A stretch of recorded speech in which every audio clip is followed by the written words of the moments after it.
All information contained in this podcast is general in nature and does not consider your individual circumstances. You should consider the appropriateness of this information with regards to your individual objectives, financial situation, and needs.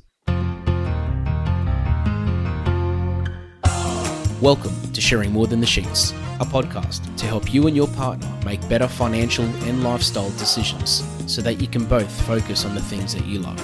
I'm your host, Michael Khouri, financial planner, green thumb, husband, and just dad.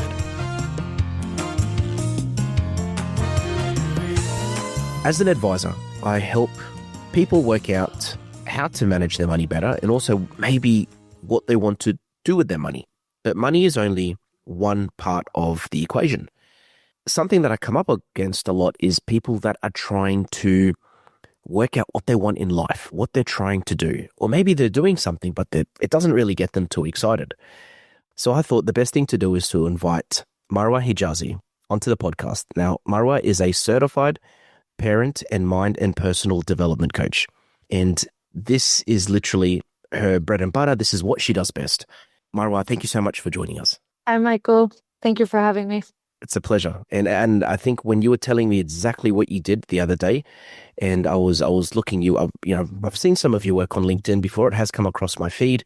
I thought, you know what, this is literally what I talk to my clients about.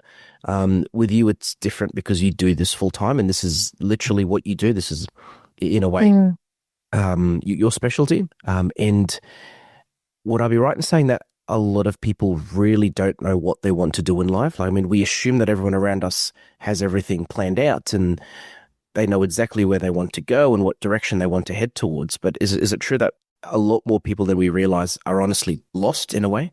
I mean, this is a really good point that you make, and it's a really good word that you use. We're so used to saying that they're lost, right?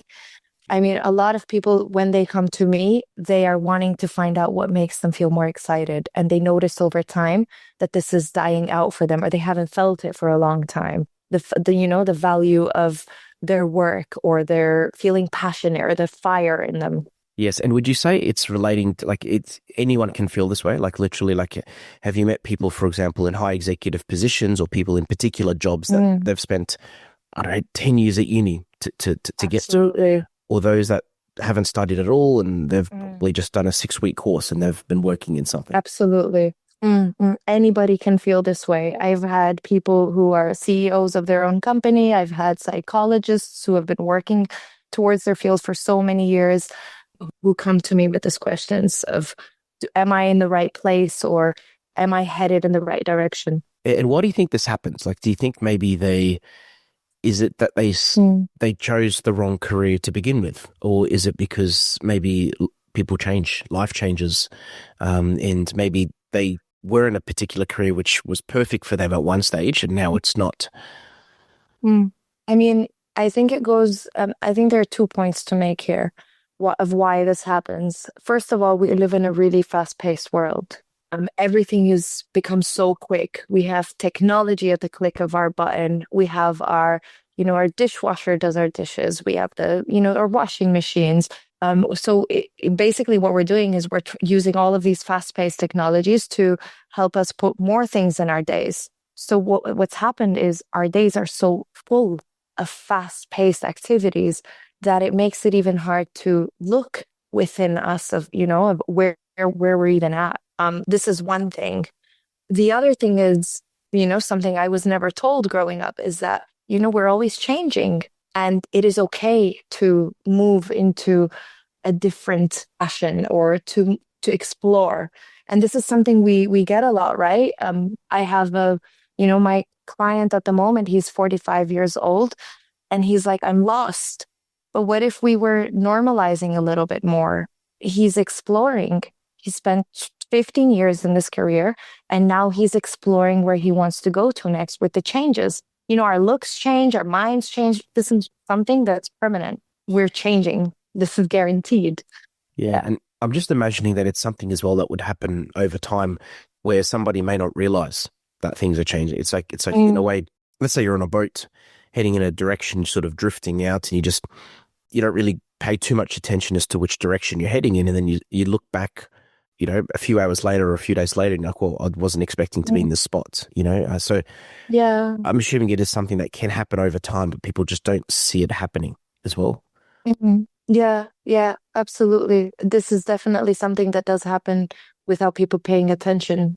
The thing, the point I'm trying to also expand on as well is, how does someone actually work out that they're feeling this way?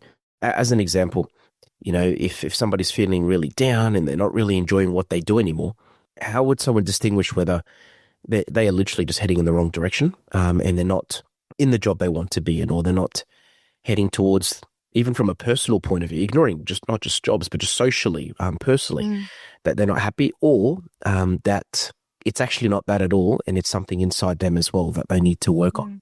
That's a really, really great question.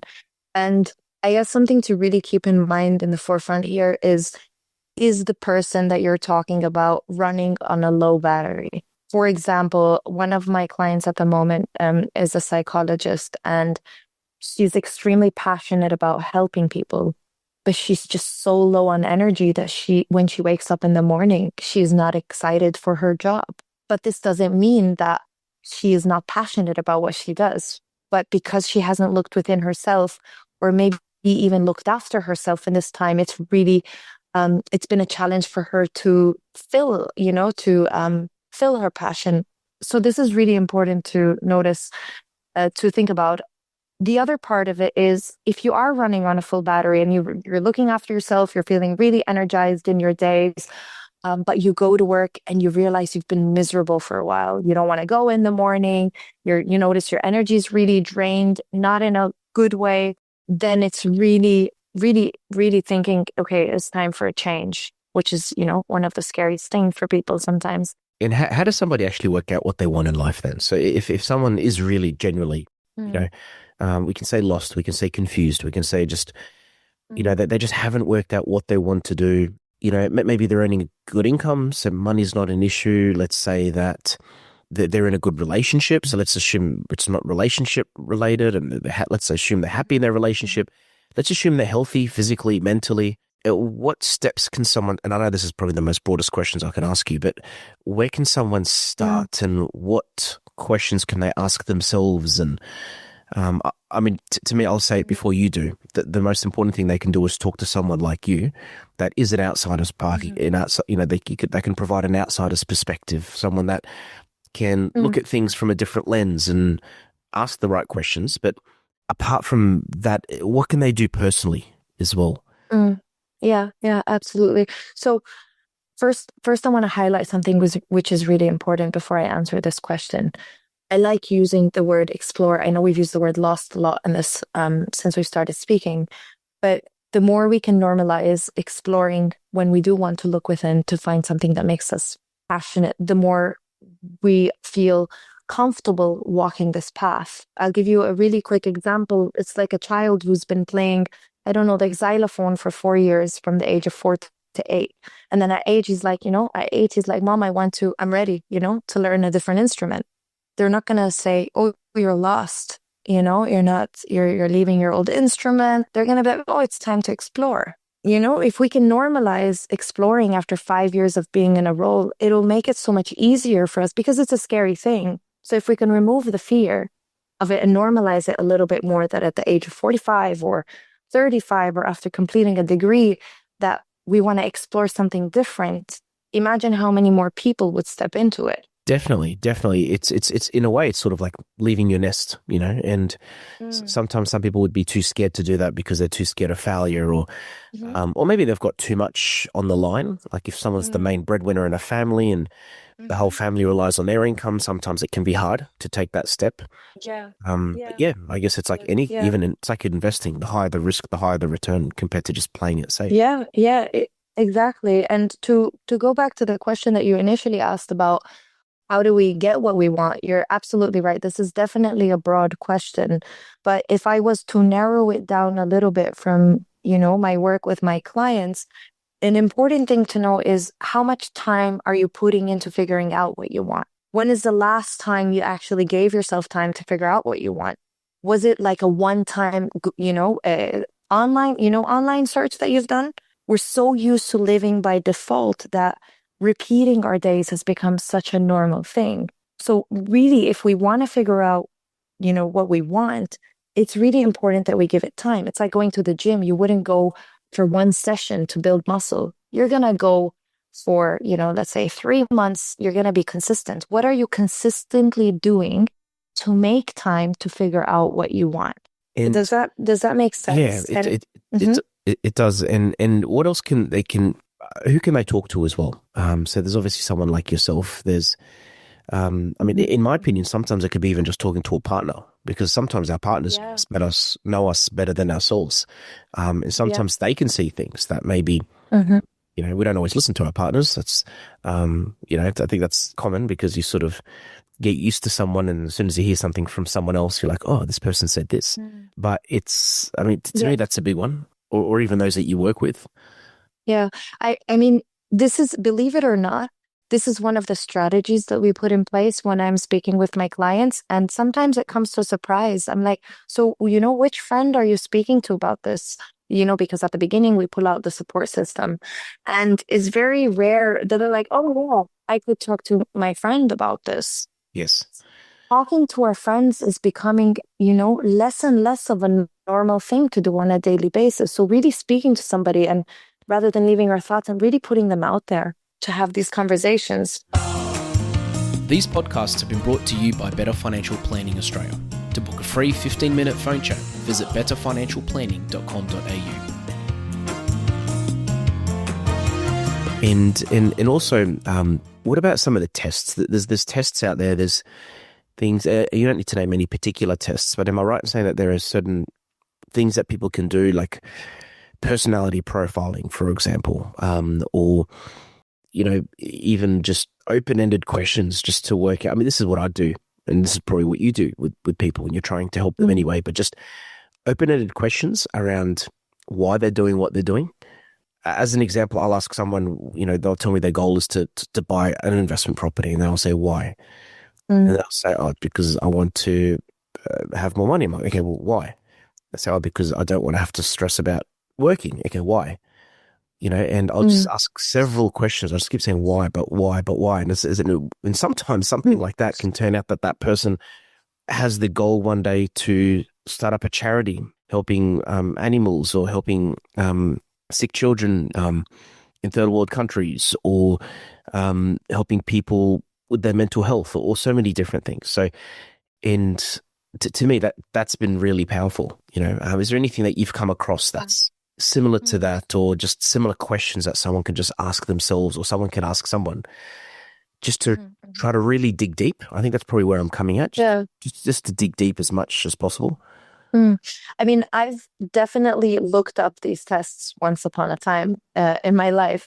In my approach, though, however, it's really different. We don't go through a set of tests, but something that we do is we go through what has worked for them in the past that has lit up this flame in their heart. So I'll give you an example. I have a client who came to me who's been in a job for 20 years. And, in our consultation, she said, Marwa, I'm miserable, but I don't know how to pick anything else. And I don't know what I want. And one of the things we spoke about is, okay, what has, lit a flame in your heart recently? And she was like, I know that I love being outdoor. I was like, okay, being outdoors is really good for you. What else? She's like, moving my body, pets. I love animals. I was like, okay, great. So we were really digging in what has worked for her in the past. So what has worked? What was the environment? And really pulling those out to the surface, because a lot of the times what has worked, we tuck it away and we just look at what's not working. So really pulling out what has worked for her. And then, she's walking dogs right now as a part-time job alongside her job. And it really fills her cup in the week. She loves it. Yeah, I like that. And I think a big part of that is because when you do, and when you ask someone, when someone thinks about that question, I'm assuming that also probably look back to when they were feeling happier, or when they were feeling fulfilled. Yes, and what's the difference between back then and now? Yeah. And what are the characteristics that helped you get there? How can we bring those back now? Yeah. And you mentioned filling a cup, someone having someone filling their cup. Can you expand on that? and just what that actually means. Like, what does it mean to have a cup that's full? Or what does it mean to fill one's cup? I mean, first and foremost, for myself, to fill my own cup, it's to be connected to myself and basically doing whatever it takes for anybody to connect truly to themselves. And that could look different for many people, but I can give you an example of what that looks like for me. Having a guided meditation in the morning every day to check in with myself is a form of connecting to myself. Slowing down, having a walk that's like media free, just with my thoughts, is a way of connecting to myself. And a lot of people do this in many different ways. But when is the last time you really connected with yourself? Because I think about it this way, Michael, like if I am not connected to myself and I am not in alignment to myself, how am I supposed to gravitate to me, what aligns to me, if I don't even know what that is? That makes sense, because I think because when you are connected to yourself, you will have a lot more clarity as to what you want from life and just some of the things that we were talking about earlier. And yeah, that makes so much sense, because I'm trying to word it in a sentence. And I think the closest thing I can come to is, until someone works out where they want to be, they need to know who they are. Yes, absolutely. And this is exactly it. My last client came to me for a career change. And then once we went through the vision, which is, him writing his ideal world of where he exactly wants to be, I asked him where he wants to start. I would assume he would go to career. But then he was like, Marwa, I want to go to the relationship with myself first. For some reason, he said that feels right to me. And that's what we did. We worked with the relationship with himself. And I promised you, it started to pour into all different areas in his life. It was kind of automatic. And as an example, and this is just, I've seen this a lot with certain clients, but I'll just give one example. I met someone once who's an electrician, and he has his own business, and he said to me he hates what he does, and he just wants to do something completely different. I was like, okay. And I asked him what he hates about it. So I did some of that, some of those questions just for him to work out who he is. And he worked out that, we worked it out together, but as I was asking the questions, that the things he didn't like is he hates following up on paperwork. He hates contacting customers. He hates all the having to order materials for his job. He hates quoting. He hates having to follow up on invoices, etc. I was okay. And I asked him, well, what about the electrical stuff? You're an electrician. What do you enjoy that? He said, oh, yeah. I said, okay, well, do you like the work? Is there any job that you've ever gone out to that you haven't liked as an electrician? He goes, not really. He's like, I love anything electrical related. And as we started talking, we worked out together that it's not that he wanted to leave his job as an electrician and do something different, like sell cars, for example. It's just the idea of having his own business and having to deal with all the non-electrical things is what was getting to him. And that was causing him to hate what he does. And that was causing him to not really enjoy going to work, to dread going to work. And it was just draining his energy. And that's why he felt lost and he had no flame or anything. And my advice was to find someone that can help him with all that. And he did that. And I think literally 6 months later, we had a chat, and he was telling me that, 6 months after hiring someone, and he was telling me that it has made such a big difference to his business, because he now can just focus on what he does best, what he enjoys best. He doesn't have to think about those things he doesn't like, and he's never been, happier to be an electrician. Yeah. So he basically figured out what his roadblocks were in order to get to where he wanted to. And then he cleared out those blocks, and he was able to move, along his road to just being an electrician. Yes. And the roadblocks were the paperwork and the admin work. And once he identified what those roadblocks were, he was able to know what he needed to remove. That's a really good point that you make. Yeah. And I think, and like what I said earlier, I have a feeling these things can sometimes creep up on someone, and it may not be just necessarily starting a business that prompts someone to feel this way, but I think maybe things can creep up on them. But can I ask, and can you think of what signs someone can look for, what signs they should watch out for, that their passion is dying, to tell them that, hey, your passion's dying, or hey, look, something's going on. You can't just keep doing exactly what you're doing every single week. Yeah. I mean, I can give you examples from my clients of what prompted them to reach out to me. An example of one of my last clients was she was getting really irritated in her day-to-day at work a lot. She was less tolerant, less patient. When she was waking up, she was dreading her day, fully dreading her day. And then at the end of the day, she said to me, she just watches whatever she can to tune out of, out of her reality. I mean, for me, this is like many different signs of like, hey, something's got to change. Because on her weekends, she was having a blast. In her relationships, she felt low on energy, but she still felt satisfied. But then as soon as she jumped into her job, she was, she just shut down. This is just one client. Yeah, and I guess, am I right in saying that these things also tip over into someone's personal life as well? Because, yeah, like what you said, they were okay on, I think you mentioned relationship or outside of work, like they were okay outside of work. Yeah. But potentially they would be a lot better if they were actually enjoying what they were doing. Absolutely. She said that she can, at the end of our session, she said she can finally look at her relationship now that this part has been resolved, which is her job part. Yeah. And she said, I can finally breathe now and, look at my partner. Yeah. Nice. Well, lastly, I mean, the last question I had for you is, just back onto the topic of finding something, we still are on the topic, but just going back to what I said at the start of someone finding their flame, someone finding that flame that's inside them. What, if you had to leave everyone listening to this just with one bit of advice about finding their flame, and again, let's assume that they're listening to this, they're thinking, you know what? I thought everything was okay, but as I'm listening to this now, I'm starting to relate to a lot of these, examples, or I'm starting to feel that, what, I'm not as excited as I was 10 years ago with my job. What message, what advice would you give those people?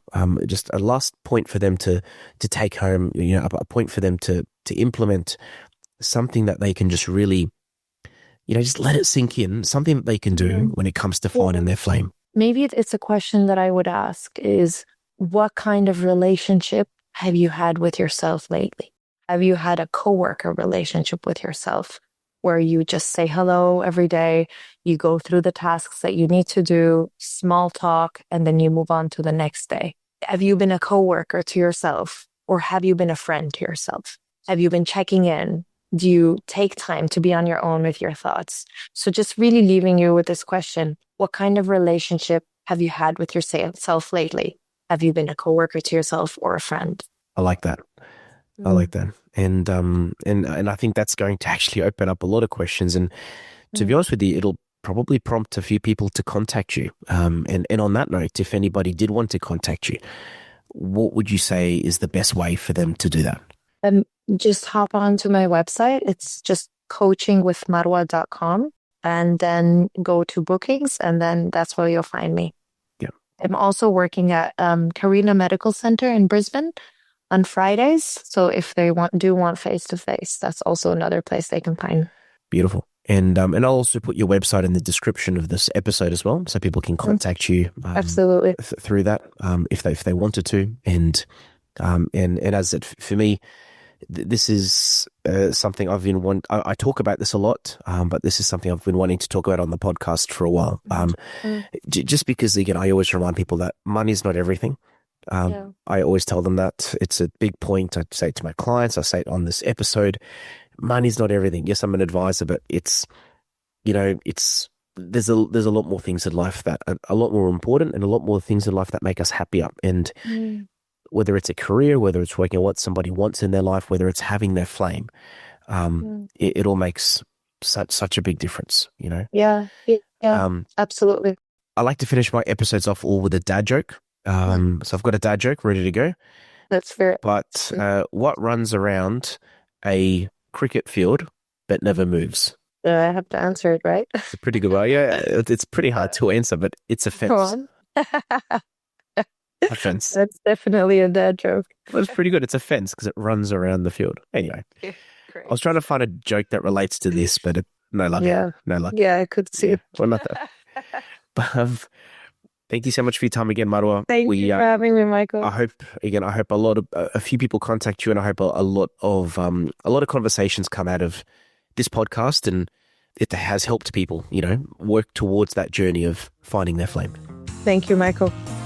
Thanks for joining us on Sharing More Than the Sheets. Please make sure you subscribe to be updated with future episode releases, and feel free to share this episode with any friends or family that you think it might benefit.